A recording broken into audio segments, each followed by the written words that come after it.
Academy. Today, I'm going to teach you 10 most common idioms in English language. English language has always been fascinating each and every one of us. Everybody wants to speak good English. Everybody wants to be a good speaker of English. English language has always fascinated everyone. Everyone wants to learn and speak English like a native speaker. It may be difficult to catch their accent, but we can definitely try to enrich our vocabulary and spice it up with idioms and phrases which the native speakers use during their conversation very frequently. Their conversation is always sprinkled with different kinds of idioms and phrases, which makes their conversation very interesting and effective too. So, today I'm here to teach you 10 common English idioms and phrases which the native speakers use, and I'm sure this will take you to the next level. Are you ready? Let's get started. First idiom: bite off more than what you can chew. What does it mean? It means take on a task that is too big. Let's see how to use it. I'm afraid you bit off more than what you can chew. You will find it difficult to prepare your presentation by tomorrow. Second, heads up, a message that alerts or prepares. Usage: my friend gave me heads up about the bad quality of food in the new restaurant in time. I cancelled my booking there. Third one, hash over, to talk about an issue, usually from various points of view and for the purpose of arriving at a decision. Let's see the usage of the sentence. The panel hashed over the issue for 2 hours before coming up with a decision. Now, the fourth idiom: make it snappy. Make it snappy. To tell someone to do something immediately or quickly. I was getting late to the airport, so I jumped into the cab and asked the cab driver, make it snappy. You were in a hurry, you wanted the cab driver to drive very fast and drive immediately, so you told him, make it snappy. Okay? You can also say, make it snappy. We are getting late to the movie. Right. Next idiom: to chime in. CHIME is pronounced as chime. And what does it mean? To chime in means to add something to a discussion, often by interrupting. Let's see the usage. Though I did not agree with the members of the group, I did not chime in to speak out my mind. Maybe you felt that it was not the protocol, it was not good if you chime in and interrupt, so you did not chime in. That is, you did not interrupt the meeting. Probably you told it afterwards. Right. Next idiom: Hobson's choice. What's it? Hobson's choice. What does it mean? It means a situation in which there appears to be a choice when actually there is none at all. Let's see the usage of the sentence. It's Hobson's choice for me. If I don't agree the new policy, I will have to resign. It appears you have a choice, but actually there is none. That's called as Hobson's choice. Seventh one, all over the map. What does it mean? A conversation that does not stick to the main topic and goes off on tangents. Like the main topic is not discussed, but various other things are discussed. That's known as all over the map. Let's see how the sentence can be made.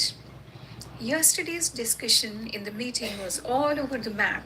We couldn't come to any conclusion because everybody was putting their point of view, everybody was opposing each other, every other topic was discussed other than the main topic. So Main discussion was just kept aside, and there was no conclusion, no proper conclusion. So that in that situation, we use the idiom all over the map. Okay. Now let's see the eighth one. Hit me up. Hit me up doesn't mean that you go and hit someone. The literal meaning, we don't take it, but it means to communicate or let someone know by calling, texting, or emailing. Let's see the usage. It's quite late. Drive safe and hit me up as soon as you reach home. Okay? Ninth one, ruffle feathers. Ruffle feathers. What does it mean? It means to irritate or annoy someone. Okay? And let's see how to use it. My uncle is a nice person, but sometimes he ruffles my feathers by trying to impose his decision on me. Now, the last idiom, and that is cutting corners. Cutting corners. What does it mean? Easing out steps when doing something, often to the detriment of the final product. Right? You ease out some steps, you just leave some steps so that you reach to the end product fast. Or you just neglect some measures, you neglect some essential acts just to reach the result. That's known as cutting corners. Let's see how to use it. After the fire mishap in the school, the parents accused the management of cutting corners on safety measures. The parents were very annoyed. They told the management that you were careless, you did not take all proper measures for the safety of the children.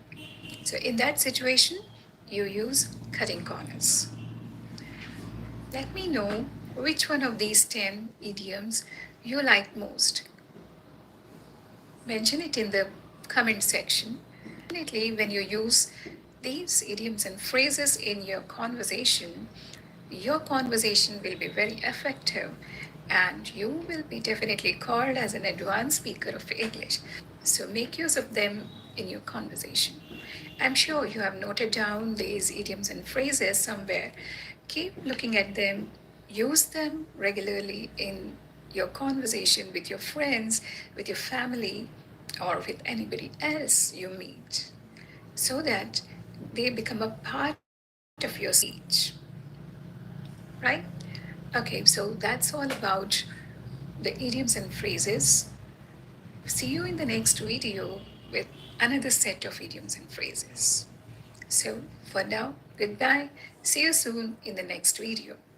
If you like this video, please like and subscribe to my channel and also share with your friends, because when you share, you grow.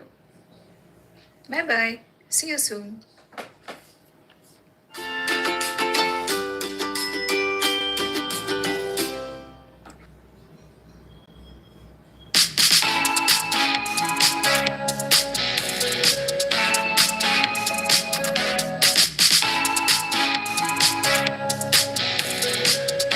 Hi, I'm Nandini from NK Academy. Today, I'm here with 25 most commonly asked questions in English. Learning these questions will definitely help you in becoming a confident speaker. Watch the scene. You can see two people, one Natasha and Mike. They are meeting for the first time. They had just gone for a walk in a park and then they are sharing a bench. Natasha and Mike, they are meeting for the first time. Okay, let's see how they start talking. Hi, I'm Natasha. Hello, I'm Mike. That's all. There is silence. Natasha thinks, why is he so quiet? Now, what should I ask? Mike thinks, she's not saying anything. Maybe she doesn't want to talk. Before starting itself, the conversation ends and they both just go back to their homes. Did you ever face such a situation and did not know how to continue the conversation? No worries. As long as I'm here, you need not worry. Learn these questions and have a dazzling and meaningful conversation with anyone, anytime, and anywhere. Let's begin with questions on greetings. The most common question which people ask is, how are you? And the expected answer is, I'm fine, thank you. Fine, thank you. But this is cliche, no longer recommended. This answer gives a signal that you don't want to continue the conversation. Sounds a bit rude. Let's learn better ways of asking, how are you? First, I'll say the question and also the answer. Then, second time, you repeat after me. That will give you a lot of practice in speaking. It will give your speaking muscles an exercise and you will get into speaking English, right? So let's begin. Question number 1. How's it going? Pretty good. And what about you? Now repeat after me. How's it going? Pretty good. And what about you? Second question. How are you doing? I'm good. What about you? Now repeat after me. How are you doing? I'm good. What about you? Third question. How you been? I've been good. I've been doing good. How about you? Now repeat after me. How you been? I've been good. Or I've been doing good. How about you? Now fourth question. You doing okay? Generally, you ask this question when you find someone in a low spirit. You doing okay? Not really. I'm tired. I need rest. Repeat after me. You doing okay? Not really. I need rest. Fifth question. What's been going on? A lot. What about you? Or you can also say, nothing much. How about you? I repeat. What's been going on? A lot. How about you? You can also say, nothing much. What about you? Sixth question. What's new? Not a lot. What about you? Repeat. What's new? Not a lot. What about you? Seventh question. What's up? Or just sir. This is the most commonly asked question, but doesn't really need any answer. You can just reply, not much, nothing much. Repeat, what's up? Not much, nothing much. You can just say this and move on. Now imagine a situation. You're traveling in a plane. A guy comes and sits next to you. After some time, he may ask you, hi, how do you do? I'm Mike. Now, remember, how do you do doesn't require any answer. It's just a common phrase. You can just reply, hi, I'm Paul. Nice meeting you. Okay? Right. So, eighth question will repeat, hi, how do you do? I'm Mike. Hi, I'm Paul. Nice meeting you. Then you can ask, if you want, you can ask, have you been to NY before? He may say, no, this is my first time. Or he may say, yes, I've been there. So let's repeat the ninth question. Have you been to NY before? It could be Chicago, it could be NY, it could be Virginia, or it could be New Jersey, anything. So, have you been to NY before? No, this is my first visit. Yes, I've been there. Let's imagine another situation. You have taken your dog for a walk, and on the way, you see another guy who was also walking his dog. You can say, "Good morning. Lovely weather, huh?" He may reply, "Yeah, pretty good." Then, complimenting his dog, you can say, "He's a sweetheart. What breed he is?" "Yeah, he's a darling, golden retriever." Then you can say, "You too have a handsome buddy. Husky, I guess. Is he friendly?" Yeah, this is how you can continue your conversation. Giving a compliment is the best way to continue the conversation. The listener feels happy, and particularly dog lovers, if their dogs are appreciated, then they are too happy. You develop an instant bond. Okay, so let's repeat the questions. He's a sweetheart. What breed he is? You two have a handsome buddy. Husky, I guess. Is he friendly? Okay. Now, let's ask questions about weather. 12th one. Can you believe how hot it is? I can't believe it's too hot. Repeat after me. Can you believe how hot it is? I can't believe it's too hot. 13th one. It's a crazy weather we're having, huh? Yeah, it's terribly windy. Notice this question. Notice this question just ends with huh, because you're hopeful that the other person will agree with you. And that's why you say this question. Now repeat. It's a crazy weather we're having. Huh? Yeah, it's terribly windy. Question number 14. Isn't it too cold today? Yeah, I feel like sipping hot soup watching my favorite talk show. Let's repeat. Great question. Isn't it cold today? Yeah, I feel like sipping hot soup watching my favorite talk show. Question number 15. What's it like out there? It's cloudy. Looks like it's going to rain. Question number 15. Once again, repeat after me. What's it like out there?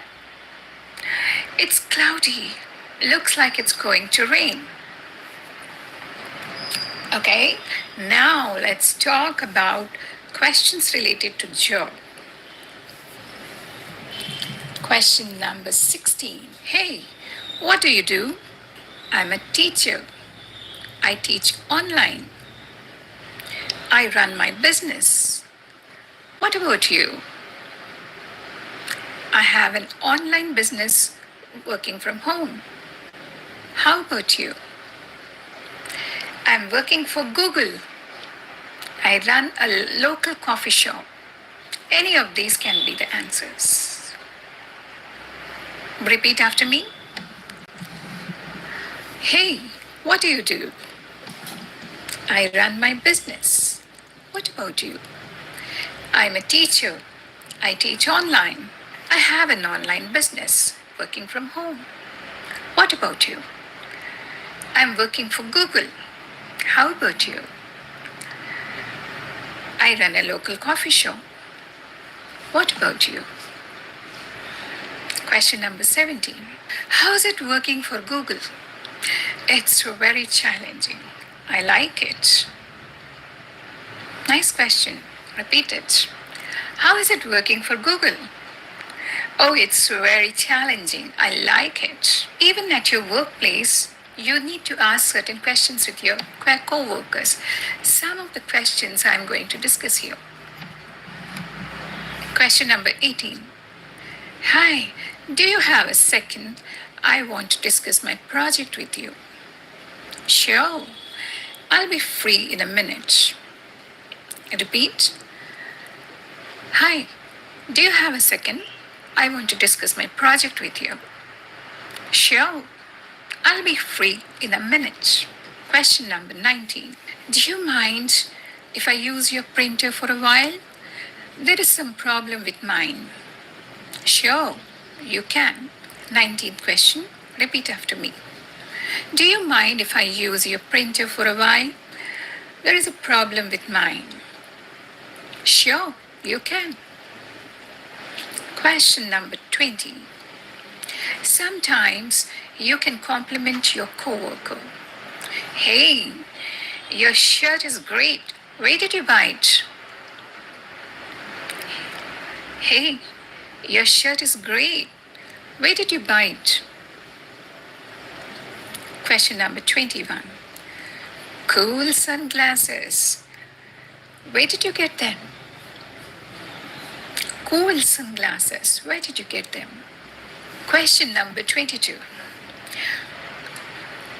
When you want to check with your teammates if they are understanding each other, you can ask, are we on the same page? Repeat, are we on the same page? It means, do we understand each other? Now, let's move on to the questions on asking directions.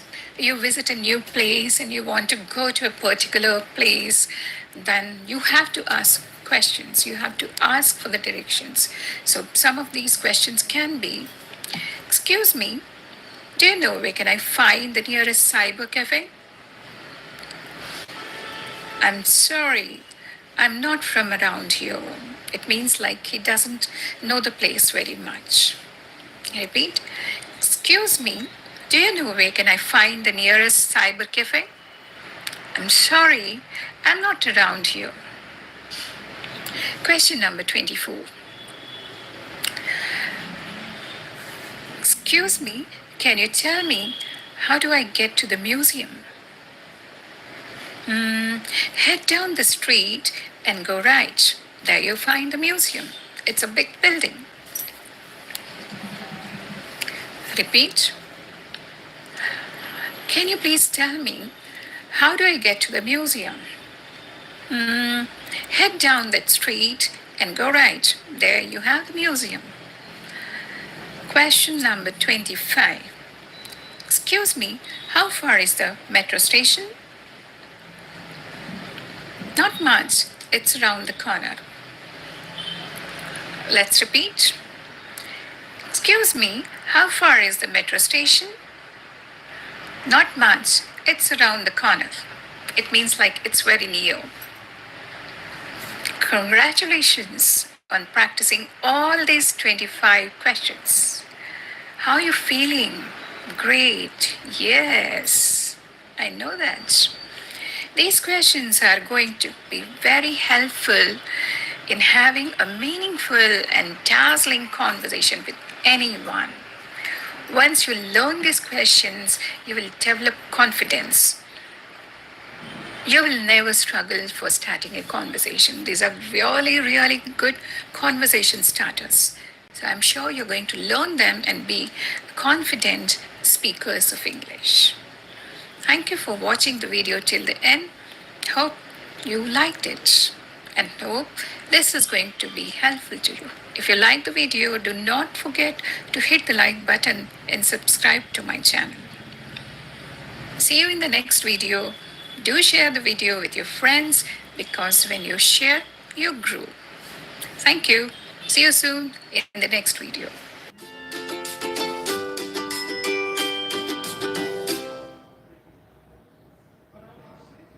Do you want to sound like a confident speaker of English and be a fluent speaker? Then, a great way of doing is chunking. In this video, I'm going to give you lots and lots of examples of chunking and show you how to do it. So, let's begin.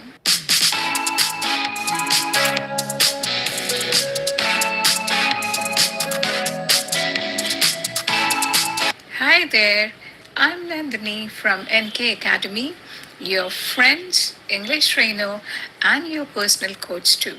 Let's look at the situation. There is this guy who feels his vocabulary count is more than 2000 words. He watches many English movies, reads many English novels. His written assignments are great. He can send a number of mails in correct English. But when it comes to speaking, he really fails. He loses his confidence. He searches the words to be used. He's scared whether he is using grammatically correct sentences or not. He first has to frame his sentences in mother tongue and then convert them into English language. Pathetic situation which many of us face. But don't worry, it's okay.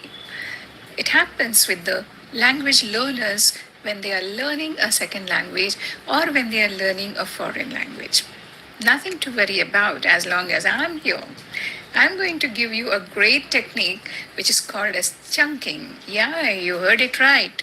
Chunking. Now, this word chunking has come from the word chunk. Now, what's a chunk?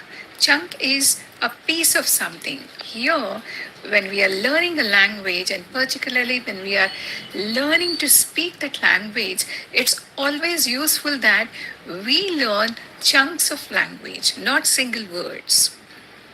You may have a great vocabulary. You might have learned thousands and thousands of words from the dictionary or from the books, but they are single small words. You can't convey complete meaning by using single words. And now you have to frame sentences to convey the meaning. And here comes the problem. You really don't know how to combine these words. You have the words, you know their meanings, but when it comes to joining them and making meaningful sentences, there arises the problem. To overcome this problem, the best solution is to learn chunks. What are chunks? They are phrases, they are idioms, they are the units used by the native speakers. So when you learn the chunks, you don't have to face the problem of searching for the words. These are the phrases which are directly used by the native speakers. So indirectly, you are learning all the things from the native speakers. You are using the same phrases which they use. So there is no question of going wrong. Some of the examples of chunking are, by the way, I want to speak good English. Here, the phrase is by the way. According to me, learning spoken English is not so difficult. Here, the phrase used is according to me. Once you learn such sets of phrases, by the way, according to me, many more which I'm going to show you in the video further, you will not be hesitant while you have to speak because you already have a quota of a number of phrases with you, and so you can use it according to the situation, right? So let's begin. And by the way, I have a good news for all of you. At the end of the video, I'm going to give you a gift. So wait and watch what's the gift I'm going to give you at the end of the video. Now let's look at some phrases used in different situations. So the first situation can be when you're meeting someone for the first time. You can ask him, "Hi, I'm John. What's your name?" The other person may say, "Hi, I'm Paul." You can reply back and say, "Nice to meet you." Or you can also say, "It's pleasure meeting you." Suppose you have a friend with you and you want to introduce that friend to Paul.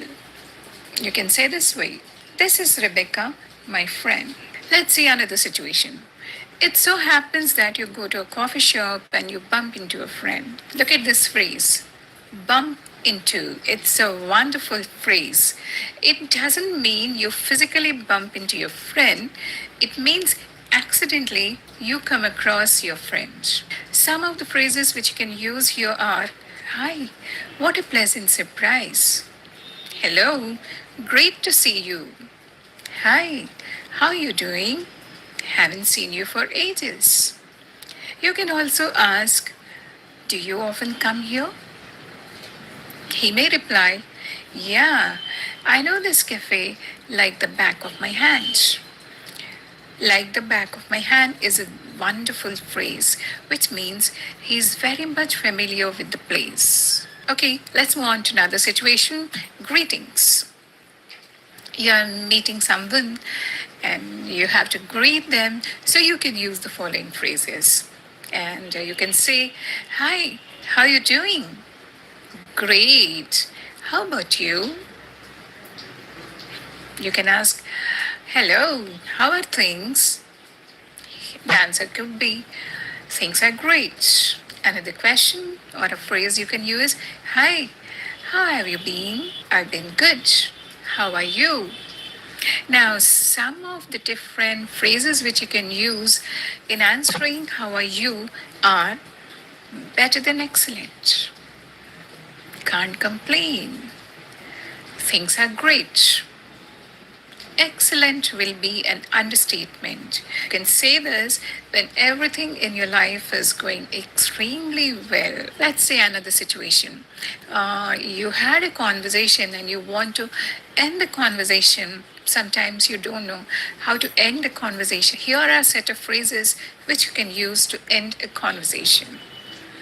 "It's been great meeting you. It's been great catching up with you. I'm sorry I got to go. Let's meet up again. Hit me up a text as soon as you reach home." It doesn't mean you hit him up, but it means send me a text. Now look at some of the phrases which you can use for your morning routine. I roll out of my bed. Roll out. What does it mean? Lazily you get out of your bed. Roll out. You don't want to get up. You'd want to sleep more, and then you roll out of your bed. Then wash off my face. I got up and I washed off my face. Then put on glasses. I put on my glasses. I put on. I put on. You put your glasses on your eyes. I put in my contacts. Put on my glasses and put in my contacts. Then I picked out my clothes. Then I head out to my office. Okay, there are many situations in which you have to ask for information. Now, so you have a set of phrases which you can use to ask for information. And when you want to ask some information, it's expected of you that you are very polite. You use some polite phrases, polite expressions when you are asking the information. So you can use the following phrases. Could you please tell me where is the nearest grocery store? Can you please tell me where I can find the manager? Do you have any idea how to get to the metro station, please? I wonder if you could tell me how to get to the city center mall. Now, let's see some phrases which you can use while you're conversing on the telephone. Could I speak to? Could I speak to Mr. Paul? Could I speak to Mr. John? Could I speak to mom? Could I speak to Aunt Sally? Anything. Could I speak to? That's a very polite expression. You can also say, may I speak to? You can also say, I would like to speak with so and so. I would like to speak with the director. I would like to speak with the principal. I would like to speak with Mr. John. Then, in certain situations, you can say, this is Nandini from NK Academy. Can I speak to? Then, another phrase you can use is this a good time to speak? Or you can say, I just got a missed call from this number. Then, another phrase, may I know who's calling? And somebody calls you up and says, can I speak to your mom? Maybe you can say, I'm afraid she's not available right now. Or somebody calls and you pick up the phone and he asks you, can I speak to your father? Then you can say, I'm sorry, here's another call.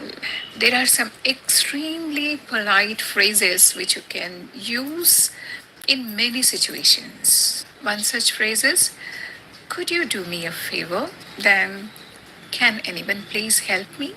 You want some help and you want to be very polite. You can say, can anyone please help me? Or you can say, if you don't mind, would you help me in searching the file? And the next phrase is, when you have a minute, could you mail me those documents? Another polite phrase is, I would appreciate if you complete your project report by tomorrow. Now, another best set of phrases which you can use to compliment. I love your shirt. Where did you buy it?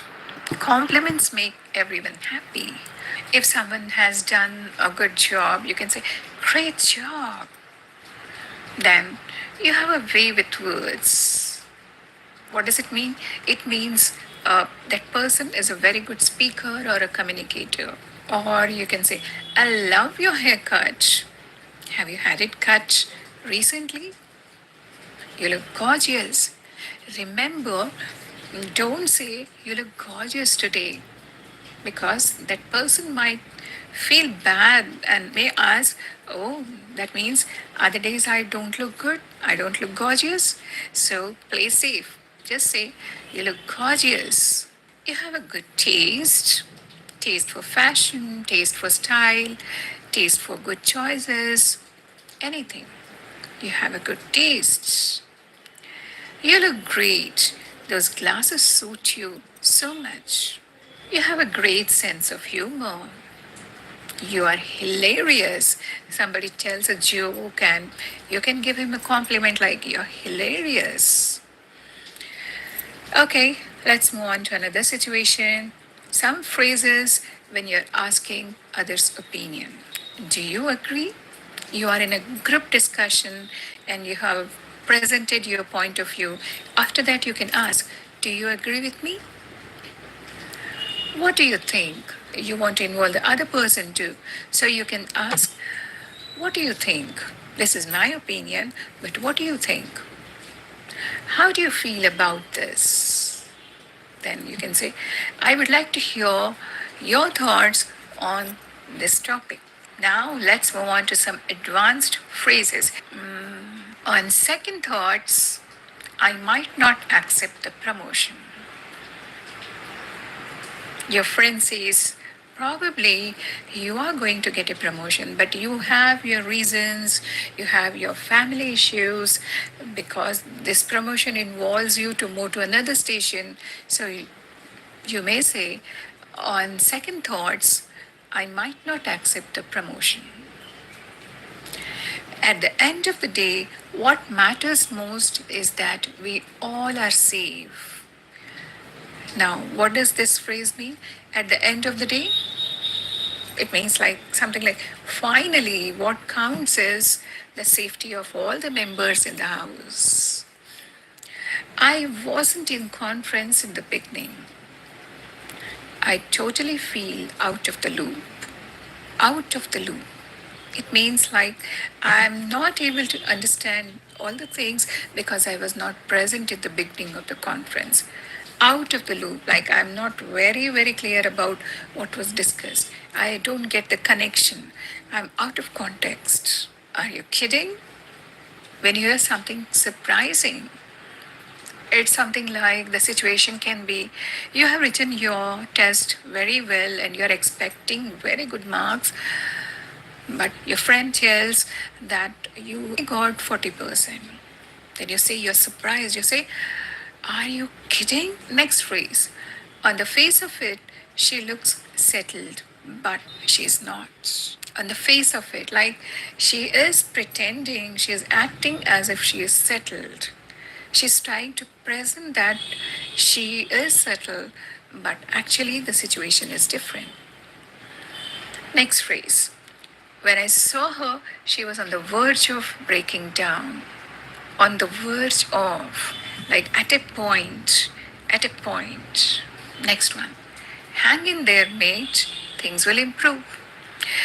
This phrase, hang in there, it can be used in a situation where you find that a person is facing lots of difficulties. He's coming across many problems, and then you try to tell him, okay, don't worry, hanging out there. Things will settle down, things will be all right. You're consoling. So, in that situation, you can say, hang in there. The last phrase of the video is, I'm totally under snow with my new venture. Can't attend the party. Totally under snow. Under snow. Like, I'm very busy. I'm overwhelmed. I'm swamped. I'm totally busy. So I can't attend the party. So there you have it. That was altogether 70 phrases which you have learned.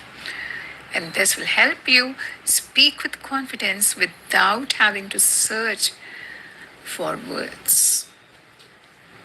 I don't ask you to learn all the phrases at one stretch. You cannot do that. Nobody can do that. But at least a couple of them you learn every day and use them in your daily conversation, because if you use them in your daily conversation, they'll become part of your language. And as I told you, I have a good news for you at the end of the video.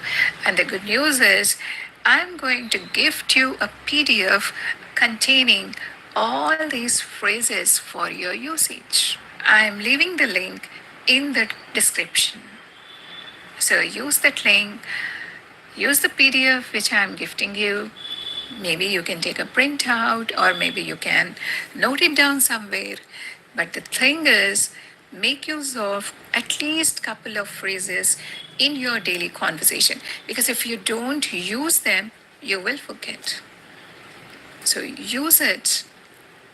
It will definitely help you in making you a confident speaker of English. That's all for the video today. So you have learned 70 important phrases which you can use in different situations. Make use of them and tell me which of these phrases you like the most. See you in the next video. Till then, goodbye. But don't forget to hit the like button.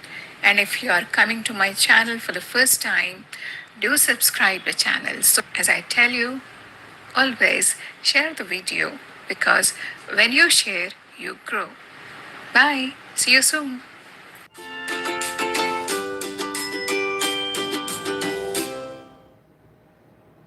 Hi there.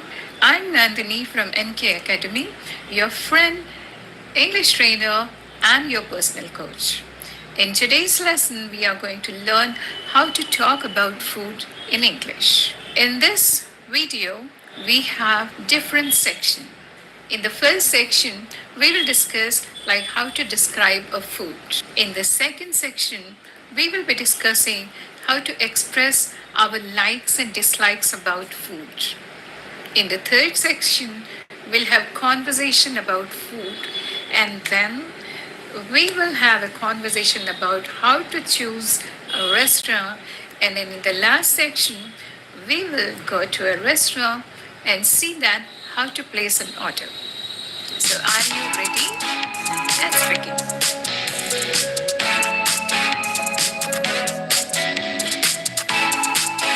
Describing food.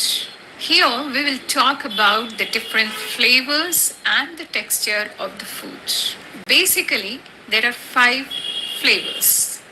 Salty, which you find in chips, fries, curries, and many other food items. Second flavor is bitter. Coffee. Coffee without sugar and coffee without milk is bitter. And of course, we have bitter gourd. How many of you like bitter gourd? If you don't like, start liking it, because it's very good for health. Third flavor is sour. SOUR. It's pronounced as sour. Many people say sour, but sour is different. That is SORE. which means sore throat. But sour is sour. Say it with me, sour, sour. This sour flavor you can find in lemons and vinegar and tamarind too. The next flavor is sweet. I have a sweet too. I like all the things which are sweet. So this flavor you have in cake, you have in ice cream, you have in desserts, and many fruits are so sweet. So this flavor you find in all my favorite things. Now talk about the fifth flavor. It's something unique, and this flavor is called umami. Did you hear it for the first time? Even I heard about it recently. This flavor was discovered in 1908 in Japan.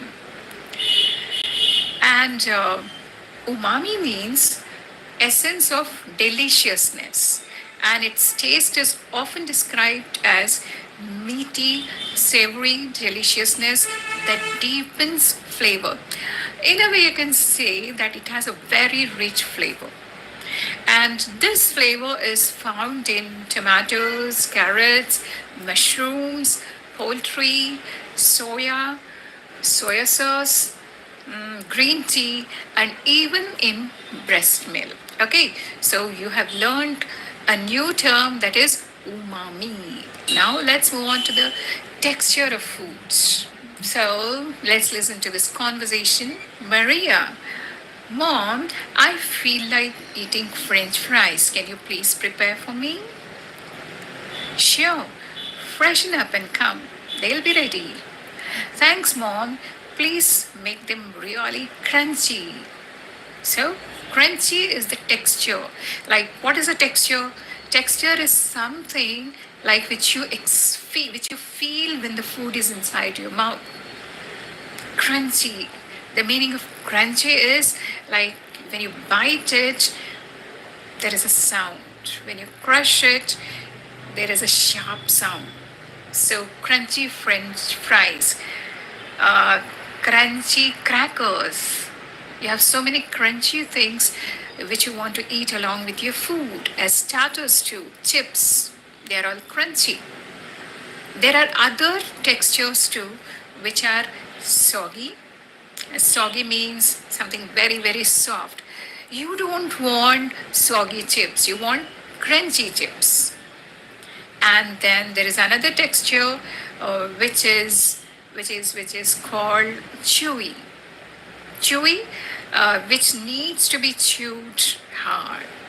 When you overcook, especially meat, if it is overcooked, it becomes very hard, and you really have to chew it very hard. So, chewy also is one texture. Mushy. I don't like mushy rice. Means very soft and pulpy.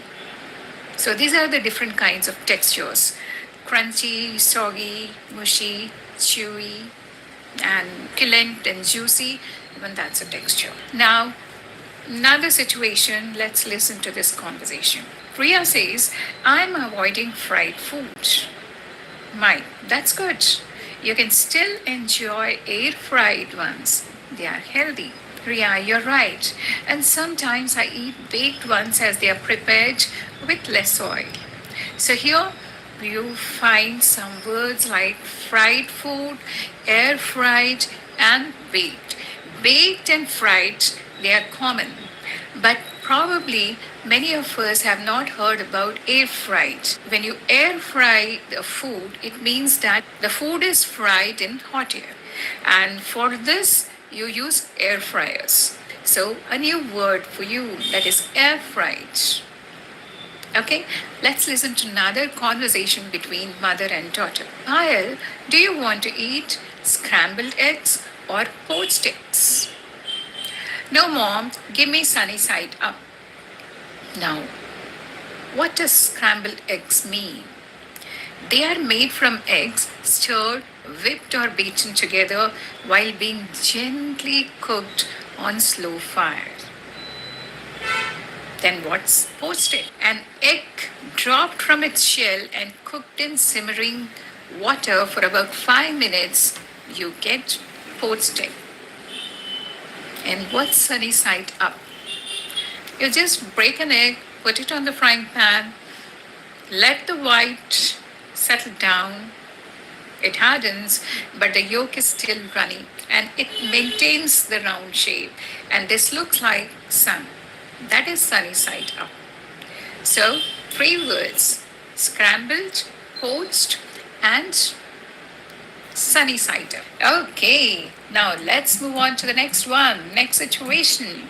Your family was invited for the dinner party and you really loved the food items which were prepared. Your mom says the food is delicious. Your dad complimented and said it's really tasty. Your brother told it's very, very yummy. Now you want to use a different kind of a word, not the same ones. So take the help of these words. You can use them. You can say the food is mouth watering. What's mouth watering? Like appealing, stimulating your taste buds. When you look at that food, you feel hungry, your mouth starts watering. So you can say the food is mouth watering. Or you can say the biryani is full of flavors. I loved it. Or you can say the biryani is flavorful. I loved it. It's amazing. Thank you very much for the beautiful dinner. You can also say the food is divine, means extremely delicious, heavenly. Or some other words to use are really good. I enjoyed it. The pudding just melted in my mouth. I loved it. I love the gooey chocolate dessert. What's gooey? Gooey is soft and sticky. My mouth is watering. I really want to taste that gooey chocolate dessert. Don't you? Yeah. Now let's see another situation wherein you had your food at the party and you're totally full. You can't even take another bite, and then the host comes and forces you to take another helping. Can you eat more? No, but these food pushers, they will make you eat more and you feel really uncomfortable eating more food. Are you listening this foot pusher word for the first time? What does it mean? Foot pusher. Foot pushers are the relatives and friends who force you to take extra helping, eat more and more, even when you're totally full and you can't even dare to take another bite. These foot pushers really become a problem. But you can't say no rudely because that might hurt. Here are some very polite expressions which you can use in those situations. No, thank you. I want to save space for dash. I want to save space for dessert. I want to save space for coffee. I want to save space for the pudding. This is just to postpone. Like the host is offering you something which you have already tasted and you don't want to eat more, so then you can just postpone it and then say that, okay, I want to save space for something else. You can also say, dash bother my stomach, so I'm going to pass on this dish. It could be peppers, or it could be garlic, or it could be the spices. So you can just say, spices bother my stomach, so I will just pass on this dish. Another way is, this looks great, but I really want to enjoy what's on my plate now. Or you can say, oh, I'm full. I couldn't eat another bite. Thanks for the amazing meal. No matter how much you like or you do not like the meal, being gracious guest is the most important thing. The host had taken so much pain to prepare the dinner or the lunch, so you can't be rude. Always compliment the host. Use these sentences. You know, this meal was amazing. Thank you so much for hosting. Oh, my favorite part of the meal was the chicken curry. I'm so impressed you made it. I can never make it right. I really appreciate the way you made lasagna. That's my favorite dish. Thanks a lot for preparing such a delicious lasagna. I really appreciate how much effort and thought you put into dinner. Thanks. When you compliment, the host feels happy. So do compliment. Now, the next situation, your family decides to go out for dinner. These sentences can be used during that time. What do you want to eat? And the answer can be, let's go to dash. You can say the name of the restaurant. Let's go to Taj. Let's go to Subway. Let's go to McDonald's. Let's go to Chipotle. See the use of to. What's the phrase? Let's go to. And then you can say the name of the restaurant. Or you can also say, let's go to an Italian restaurant. Let's go to a Chinese restaurant. Let's go to a South Indian restaurant. Any of these ways you can say, but maintain the phrase, let's go to. There is another way of saying, you can use the preposition for. Let's go for Chinese. Let's go for North Indian food. Let's go for Mughlai food. Here we are talking about the type of food: Mughlai, Chinese, Italian, Mexican. If you like sushi, then you can say, let's go for Japanese. If you want to be more polite, then instead of saying, what do you want to eat, you can say, what would you like to eat? Now, you can also ask, what sounds good? In this context, the question means, what food sounds good for you? And here you can just say a single word: Indian, Mediterranean, Chinese, Mexican, Japanese. One word and that's enough. One more question you can ask here is, what do you feel like eating? The reply can be anything, like let's go for Chinese, let's go to an Italian restaurant, let's go for fast food, or you can say let's go for something very light. These questions can be asked at home too. Like your mom asks you, what do you want to eat? And you can answer, Mom, I really want to have something light, just soup and salad. Mom, I really want to have really tasty. Can you prepare some veg pasta? Use these sentence structures. Now, in the next situation, when you have to choose a restaurant, you can ask the question, where do you want to go for lunch? And the replies can be, let's go to a fancy place.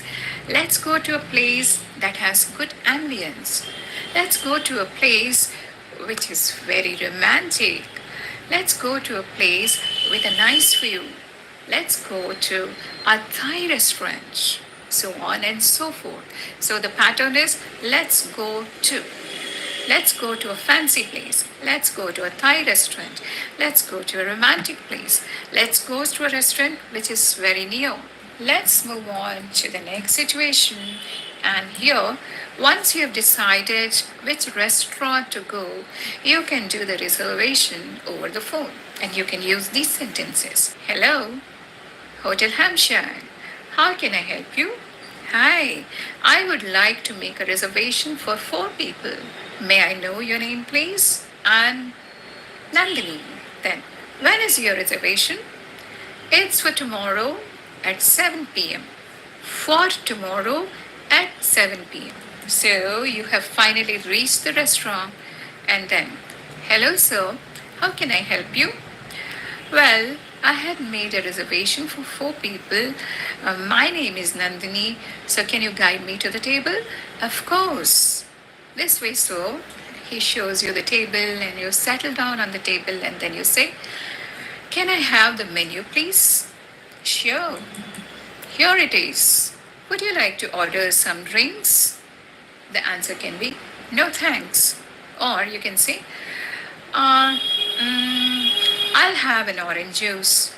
Or you can say, I'll have mojito. Watch the spelling. The spelling is Mojito.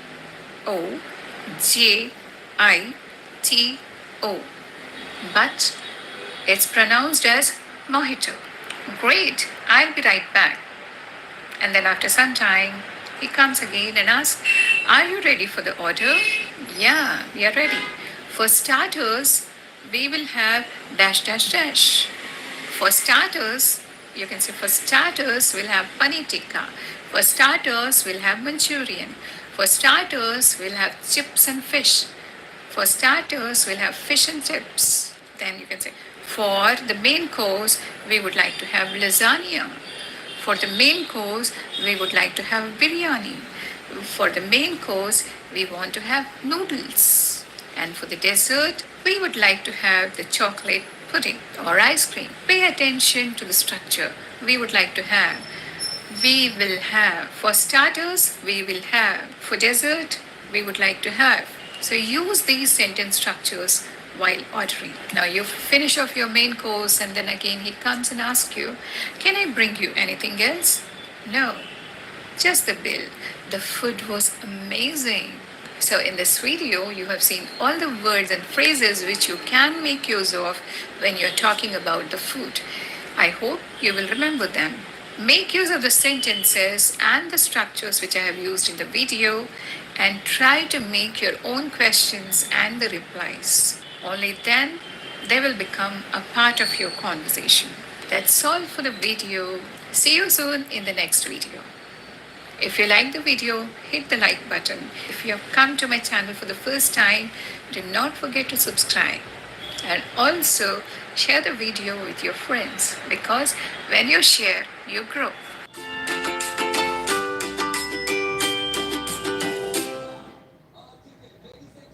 Hi, welcome back to NK Academy. Learn English with Nandini. In today's video, you're going to learn words and phrases related to weight loss, health, and diet. So, are you excited? I am.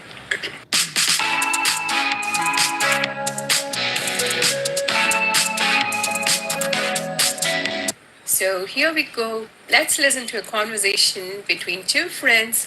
Listen carefully. Jenny. Hi, Susan. I have great plans. Shall we order pizza? I'm ravenously hungry. Susan. Oh no, I'm trying to stay away from junk food. Want to eat something healthy. Jenny. Sounds good. Susan. I'm incredibly out of shape. Last week, I participated in the 5K run, but within 10 minutes, I was out of breath. So, trying to cut down on calories and get back into shape. Jenny, I appreciate it. Can you recollect the phrases which you have come across in this conversation? Let's discuss them. We are going to discuss each one of them, see their meaning, and also learn how to use them into sentences. So let's see the first phrase, and that is ravenously hungry. What does ravenously hungry mean? Extremely hungry. And how can you make it into a sentence? When I return from office, I get ravenously hungry. Okay? Next phrase, stay away from junk food. What does it mean? Avoid junk food. If you want to lose weight, you must stay away from the junk food. Third phrase, eat something healthy. Eating more of fruits, more of vegetables, eating less sugar and less oil. That's called eating healthy. And so, eating healthy is a key to lose weight. Out of breath. What does it mean? It means to pant. You gas for breath when you're not in the habit of exercise or physical activity. Even a little physical activity will make you out of breath. That's not a good sign. It if you get out of breath, you must know that it's time to meet the doctor. Okay, so let's see how to make a sentence with out of breath. Even short walks make me out of breath. I need to consult a specialist. Next phrase is incredibly out of shape. Incredible means unbelievable. So, incredibly out of shape, it means like you've put on lots of weight. So, what can be the sentence you make? I have become incredibly out of shape during lockdown. Okay, the next phrase is cut down on calories. What does it mean? Eating less calories. My nutritionist advised me to cut down on calories. Next one, get into shape. Lose weight and become fit. My New Year resolution is to get back into shape. Many people make this resolution. On the 31st December, many of us make the resolution that I'm going to lose 10 kgs of weight in 6 months. I'm going to lose 4 kgs every month. Making resolution is good, but working for it is the most important thing. Okay, now these are some of the phrases which we have come across in the conversation. Now I have 3 questions for you and I want you to answer them. You can pause the video, you can answer them and post your answers in the comment section. So the first question is there any time of the day when you feel ravenously hungry? Second question, is there anyone in your family who is trying to get into shape? Now, here goes the third question. Do you eat healthy food or junk food? Pause the video, answer these questions, post your answers in the comment section. I would really appreciate it. Okay, here is the next conversation for you, which has many phrases related to weight loss as well as health and nutrition. So here it goes. This is a conversation between Jason and Erica. Jason, hey, Erica, how are you doing? Okay, Jason, you sound low. What's the matter? Erica, I'm depressed. I went to my aunt's birthday party and you won't believe I hogged on 2 large pieces of cake. And now I'm on my guilt trip. Jason, how can eating delicious cake send you on guilt trip? I don't get it. Erica, I'm following a diet plan for getting into shape. I need to cut down on comfort foods. Oh, now I get it. Cutting down on dessert is just impossible for me too. I got a sweet tooth. Okay, let's discuss the phrases here. First one, hogged on. What does it mean? Hogged on means eating more food, eating like a hog.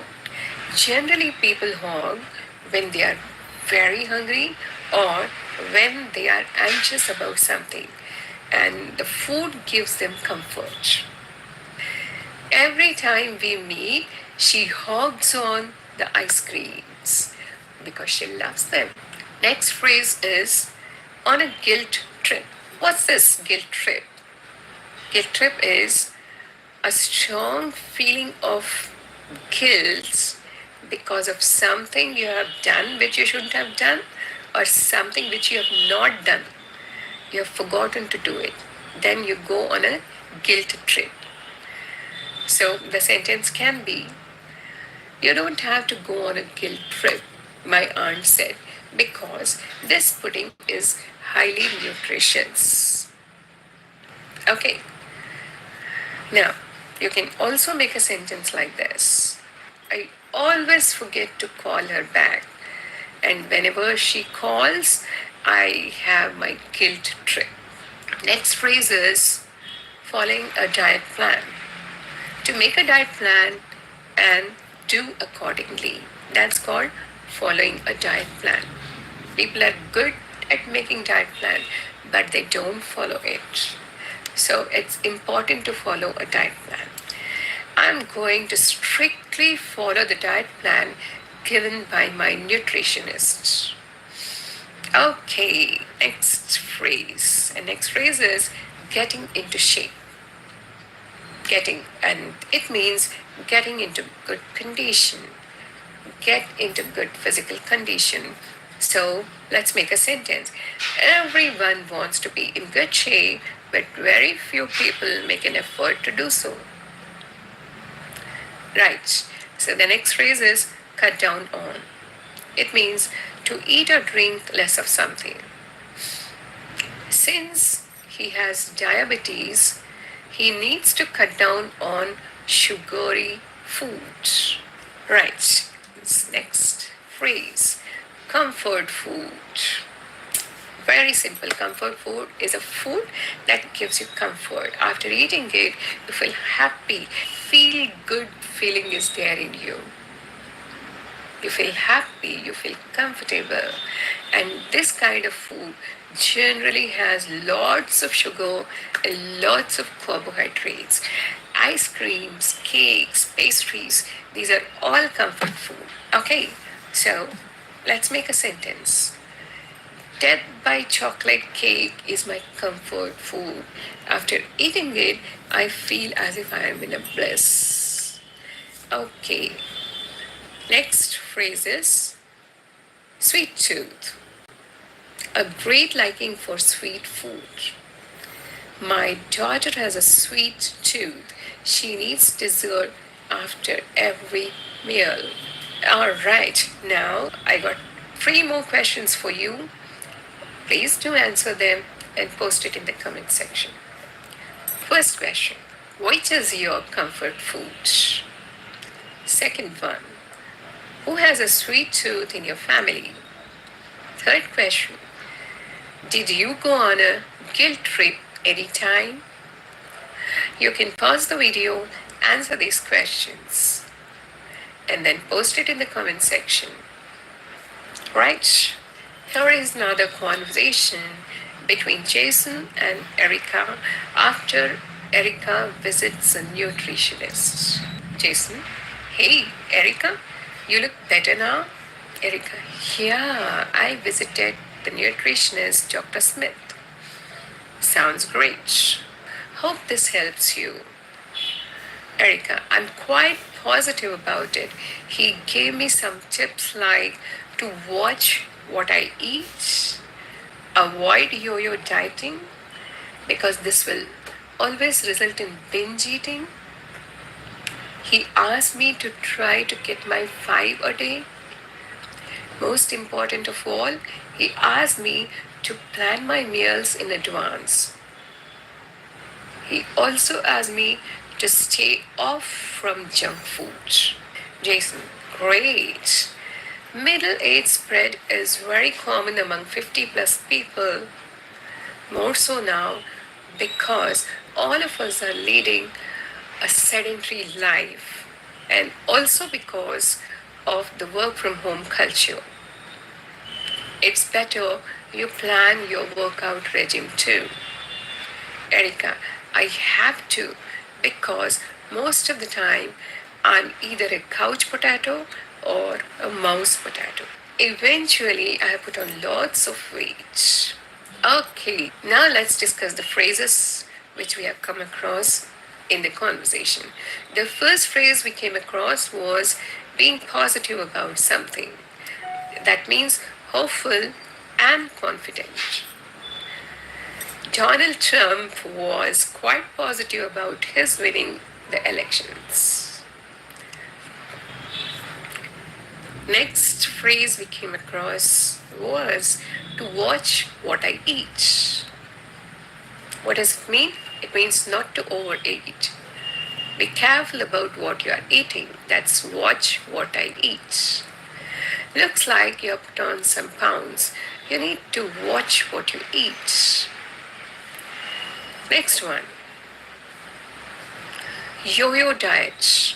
Losing and gaining weight. That is yo-yo dieting. Yo-yo dieting is very bad for health. It might give you quick results, but they are not permanent. You may lose weight, but very soon you will gain it back because you cannot continue with it. Alright, now the next phrase we came across is try to get your 5. Now, what's this try to get your 5? Like eating 5 servings of fruit and 5 servings of vegetables. That's called a very healthy. My mom is very health conscious.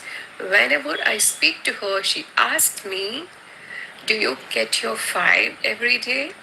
Next phrase is to plan meals in advance. Making a plan to include all the nutrients required and also the required calories. That is to plan meals in advance. It's a good idea to plan your meals in advance on weekends. Next phrase is stay off. Stay off means to avoid. Coffee is my vice. I find it difficult to stay off it. Vice means a habit which is not good for you, a kind of addiction. So, coffee is my vice. I find it difficult to stay off from it. Next phrase is middle age spread. The fat that may accumulate around your abdomen in middle age, that is middle age spread. Regular exercise and healthy food habits will help you fight the middle age spread. Next phrase, sedentary lifestyle. A lifestyle with a lot of sitting and lying down with very little or no physical activity. Modern day sedentary lifestyle is the root cause of many diseases. Workout regime is the next phrase we came across, and that means a set of rules about exercise. My son follows a regular workout regime to be fit. Next phrase is couch potato. A lazy and inactive person, especially the one who sits in front of the TV on the couch and keeps eating french fries or popcorn. My daughter has totally become a couch potato. She hardly gets up and does any physical activity. Mouse potato, a person who spends large amount of time working on the computer. He is a mouse potato. Lockdown has created many mouse potatoes in every household. So these were all the phrases which you came across in the conversations.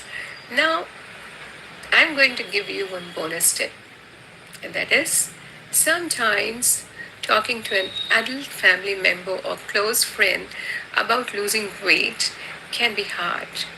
So you can use these tips to start the conversation. Begin by saying, I care about you. You're important to me and I want you to be around for a long time. Or you can say, I want you to have more energy and not worry about your health. That's why I want to help you reach a healthy weight. Or you can also say, I'm here for you. Let's find ways to get healthy together. That's all for the video today. Weight loss is the latest fad, and now you have 25 phrases to talk about it with your friends and family. Make use of these phrases and speak like a native speaker of English, and also be called a smart speaker too. Do hit the like button, and if you are visiting my channel for the first time, do subscribe to my channel so that you can watch more such videos. The sole purpose of my channel is to make you a confident speaker of English. Share the video with your friends too, because when you share, you grow. See you soon. Bye bye.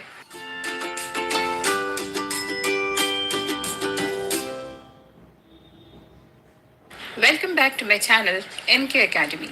And you're watching Learn English with Nandini. In today's video lesson, you're going to learn how to talk about the most important part of the house and that one room which is called as kitchen. Kitchen is one room which is common in all types of houses across the world. There is no home without a kitchen. Whether it's a one bedroom apartment, double bedroom apartment, studio apartment, a small house, or a big mansion, kitchen is essential in all types of houses. So, today let's learn the vocabulary and phrases related to this important part of the house, which is called as kitchen. Let's get started.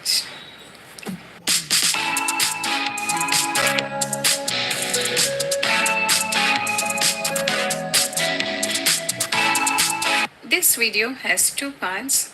In the first part, you're going to learn some of the tools which we use in the kitchen. And in the second part, we are going to learn the phrases which we can use talking about the kitchen and also cooking. So first, let's begin with the tools we use in kitchen. First one, peeler. It's a tool used to peel fruit and vegetables. You peel the skin of apple or you peel the skin of cucumber, and it becomes easy for you when you're peeling it with the peeler. So the first tool we use very often, almost every day, is peeler. Second one, grater. It's used to grate the vegetables like carrots, cauliflower, or radish, or any other thing, and also it is used to grate the cheese. So the second tool is grater. Third one, it's whisk. We use it for beating the egg or for beating the cream. This is also called as egg beater. The next one is tongs. We use it for lifting and picking up the vessels. Sometimes we use it for picking up a piece of cake or a piece of bread or a sandwich. We use tongs for different purposes. The next one is rolling board. No Indian kitchen is complete without a rolling board because we can't do without chapatis and parathas. So for rolling the dough, we need rolling board. And for rolling the dough for pastries or for making pies or for making tortillas, the rolling board is must. Along with the rolling board comes the rolling pin, and which is used for flattening the dough for the rotis or for rolling the parathas or for flattening the dough for pastry sheets or for tortillas. So rolling board and rolling pin, two essential tools in all types of kitchens. The next one, chopping board, without which the kitchen will be incomplete. We use it for chopping the vegetables or chopping the fruit. This is also an important tool of the kitchen. The next comes the strainer. And what's it? We use it for straining tea. Strainer is used for liquids. When you want to strain something, we use strainer. The next one, ladle. It's a long handled spoon with a cup shaped bowl at one end. We use it for pouring dal or for pouring soup into small containers. So that's ladle. The next comes cleaver. What's it? How do you pronounce it? Cleaver. And what's a cleaver? It's a tool with heavy broad blade for chopping meat. Next one is colander. It's a bowl with perforations or holes in it, which is used for straining off the liquid after washing the vegetables or even after cooking. Like you boil the noodles and you boil the pasta, and when you want to drain off the water, we pour the entire thing in the colander and the water goes out. The next kitchen tool is mortar and pestle, which is used for pounding spices. You can use the grinder also, but mortar and pestle is a very traditional kind of a thing and it's very handy. So you use it for pounding spices. Skillet. Skillet, it's a frying pan, multi-purpose pan this is. You can use it for cooking vegetables or you can use it for preparing fried rice, anything. It's a multi-purpose kitchen tool and that is skillet. The next one is griddle. It's a heavy flat iron pan. In Hindi we call it as tawa. We use it for making parathas, rotis, and there is a different kind of a griddle for making dosas. So this is griddle, an essential part of kitchen. Another one is lemon squeezer. We use it for squeezing the lemon. It's very convenient because the seeds of the lemon they are separated and the juice comes down. These are some of the important tools which we use in the kitchen. There are a number of tools, there are a number of electrical gadgets, but here I have just mentioned 15 most important kitchen tools.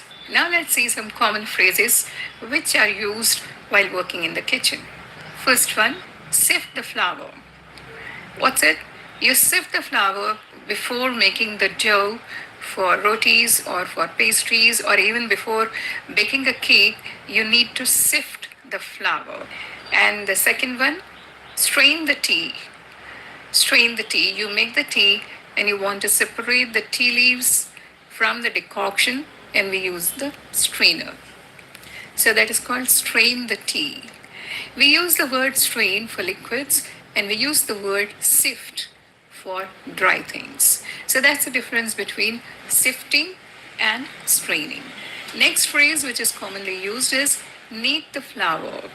Like you take the flour, it could be a wheat flour or it could be any other millet flour, and then you pour water into it and make a dough. Next one, knead the dough to make it soft. Next one, roll the chapatis. You use the rolling board, you use the rolling pin, and you roll the chapatis. Next one, boil the milk. Boil the milk. Then, next one, turn down the heat.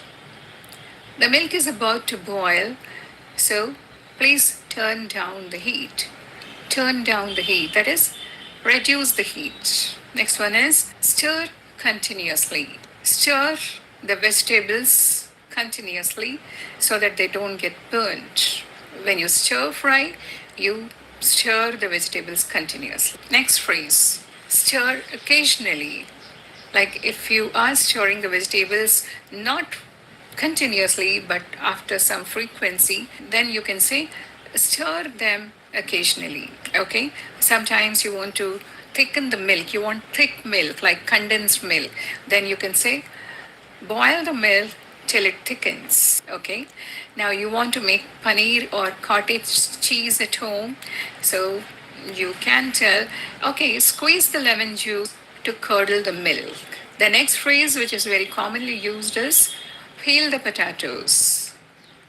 You use the peeler and you remove the skin of the potatoes, and then the phrase used here is peel the potatoes. Phrase which you can use is cut the aubergine into small cubes. What's aubergine? It is nothing but brinjal, or it's also called as eggplant. Cut something into small piece. That's the structure. Cut into, right? But you have something in. You don't have something into, but you have something in. For example, half the tomatoes into. When you're using half or when you're using quarter, you don't use into. You just say in. Half. Half is the verb form of half. Next phrase which you can use is cut the radish into thin slices. Cut and into. Cut the radish into thin slices. Then you can also use the phrase slice the cucumber. Slice the cucumber. Halve and de-seed the capsicum. Halve. As I told you, halve is the verb form of half. Half. But here it is Halve. Halve the, what's the meaning of DC? Like removing the seeds. Quarter the tomatoes. Quarter the tomatoes. Okay, then chop the onion as finely as possible. Chopping means cutting them down into very thin pieces, very small pieces. So chop the onion as finely as possible. Dice the peppers. What's the difference between chop and dice? In dice, you first cut the vegetable into slices vertically, and then you dice them again horizontally into very thin, very small pieces. So chop and dice can be used interchangeably, but there is a slight difference. Now, next one, mix the vegetables. Stir the vegetables. In mixing, we can simply mix them with the hand or we can toss them and mix. But stirring, we require a tool, a spoon or a fork or a spatula. The next common phrase is bring the water to boil and add the dumplings. Another phrase is turn the heat down and simmer the soup. Turn the heat down, that is, reduce the heat and allow the soup to simmer. Simmer, like let it boil for a long time at low heat, not at a high flame, but reduced flame. Simmer. Next, fry the potato wedges. Fry means to fry it in shallow. Fry refers to shallow frying. Deep fry the fritters. Deep fry is taking a lot of oil and then allowing it to boil and then frying the things in it. That is deep frying.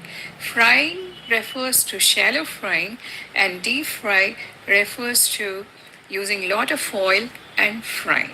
Next phrase we commonly use is blend the soup until it is smooth. Blend the smooth. You can use the hand blender or you can use the electric blender to smooth it. Okay, now the next one is add a dollop of butter, a dollop, a spoonful of butter in the soup, dollop, a dollop of butter, a dollop of cream, a dollop of sour cream. Another phrase which we can use is sprinkle some pepper on the omelette. Sprinkle, like very little amount, sprinkle. Sprinkle coriander leaves on the dish. You can also say garnish it with mint leaf or garnish it with grated coconut. Right? Garnish is to decorate. When you're serving, you garnish the dish to give an aesthetic good appearance.